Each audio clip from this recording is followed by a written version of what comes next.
À partir du XVIIe, déjà, il y a quelque chose de nouveau qui apparaît dans l'utopie.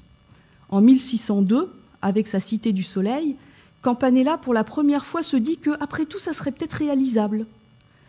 En 1627, Francis Bacon, avec la Nouvelle Atlantide, va carrément donner à la science et à la technologie le rôle de réduire la barbarie de l'homme et de réaliser l'utopie. C'est-à-dire qu'à partir du XVIIe et surtout au XVIIIe, l'utopie va se connecter avec l'idée de progrès.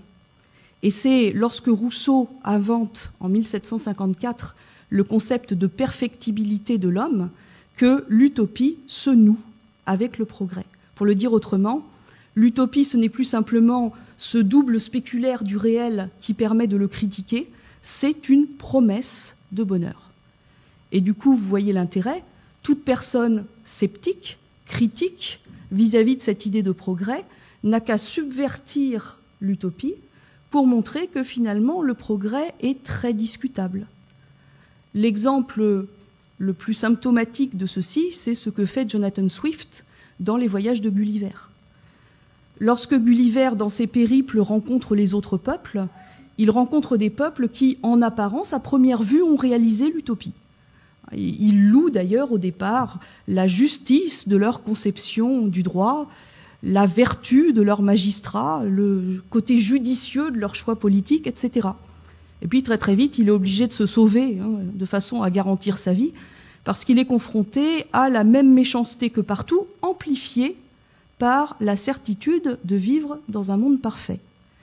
Et les voyages de Gulliver, lorsqu'on en arrive sur l'île de Laputa, la bien nommée, eh bien, on voit qu'il y a une subversion totale de l'utopie, puisqu'il reprend des motifs de Francis Bacon, il reprend des motifs de Campanella, et il les pervertit, il les retourne, il montre que cela conduit au pire. Et il y a cette superbe phrase qu'il attribue au roi des géants sur l'être humain, je vous la lis. « L'homme est la plus odieuse petite vermine à qui la nature ait jamais permis de ramper à la surface de la terre. » Donc vous voyez le problème. L'utopie est une chimère. Au XVIIIe siècle, pour les penseurs qui écrivent des dystopies, l'utopie est une chimère. Pourquoi ? Eh bien parce qu'elle se heurte à la nature incorrigible de l'être humain. Nous pourrons rencontrer d'autres hommes, mais ce seront toujours les hommes.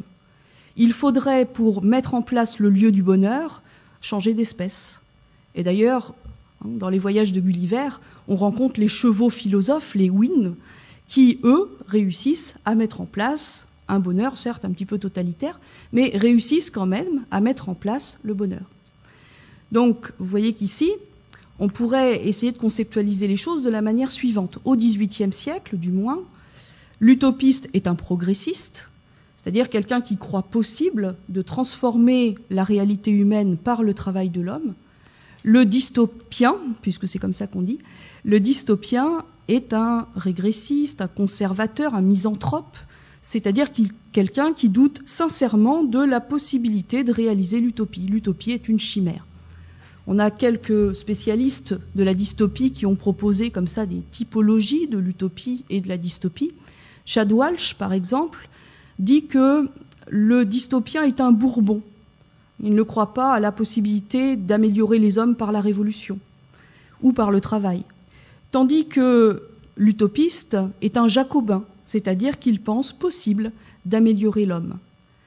Quelqu'un comme, excusez-moi, je regarde son nom parce que j'ai parfois du mal à m'en rappeler, Krishan Kumar, qui est un spécialiste turc de la dystopie, va lui-même plus loin, c'est-à-dire qu'il ramène l'opposition utopie-dystopie à une très vieille querelle, la querelle entre Saint-Augustin et Pélage. L'hérésie de Pélage, c'était une idée selon laquelle l'homme pouvait accéder par lui-même au salut.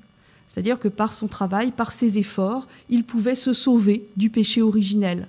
Saint-Augustin, lui oppose le caractère incurable, courbe de la nature humaine, qui ne pourra jamais en arriver à cela.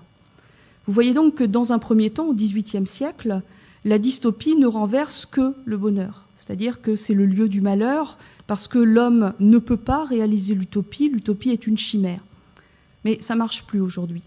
Parce que quand vous regardez 1984 ou Le meilleur des mondes, ils ne nous disent pas l'utopie ce serait bien, mais nous n'en sommes pas capables. Ils nous disent tout au contraire, l'utopie ne serait pas bien, et le pire, c'est que nous en sommes capables. Le pire, c'est que nous le faisons déjà. Nous sommes donc passés à une autre définition et à une autre fonction philosophique de la dystopie que j'ai attribuée à Russell et que je vais vous présenter maintenant. Alors pourquoi Russell ? Parce qu'il fait partie des philosophes à avoir écrit une utopie. En 1931, dans son essai qui s'appelle Scientific Outlook, la troisième partie est une dystopie. C'est-à-dire qu'il nous présente le futur de l'humanité, gouverné par la science, où de façon à rationaliser le fonctionnement économique, l'État a pris le contrôle de toute chose. De manière à éviter les vices privés, on modifie les embryons dès le plus jeune âge. De manière à éviter que les œuvres subversives des grands anciens ne viennent perturber l'idéal de bonheur, on restreint l'accès à l'éducation et on modifie le langage.